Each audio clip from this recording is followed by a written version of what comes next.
Ето какво ще се случи, ако гледаш телефон без прекъсване в рамките на 24 часа. Остани до края, защото ще искаш да чуеш истината час 1.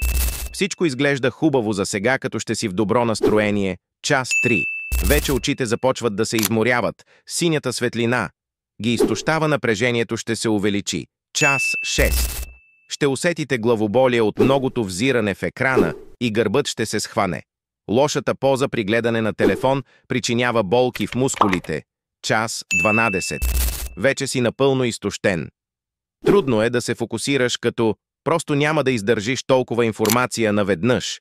Тагни приятел, който е постоянно на телефона. Час 20. Дългото време пред екрана не само вреди очите, но нарушава съня, което води до кръгове под очите. И след 24 часа ръцете са схванати и треперят. Синята светлина блокира получаване на мелатонин, като сънят е почти невъзможен. Ограничи времето с телефон до минимум за здравето си. Напиши в коментарите колко часа екрано време имаш на ден и последвай за втора част.